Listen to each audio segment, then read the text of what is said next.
dito? Hindi. Huwag ka magmangmangan! Ikaw lang ang tao dito, tapos sabihin mo wala.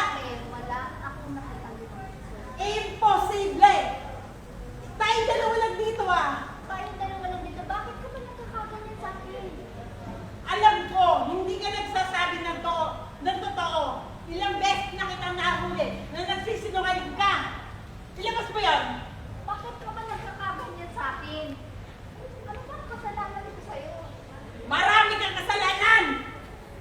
Porkit dito ka na, porkit sa'yo itong bahay? Natural! Hindi mo ba alam na palamon kita? Ako lahat ang gumagastos sa'yo! Porkit ikaw ang nagpapakain sa akin? Natural! Suklian mo ng katapatan!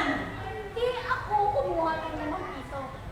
Wala akong pakialam, basta alam ko, dito ko lang ginagayon, kaya ilabas mo! Ate, kung sa 5 piso lang, kung gaganyanin mo ko sa 5 piso, aalis ako. Wala kang utang dalaw, sige lumayas ka! Pero kung tandaan mo,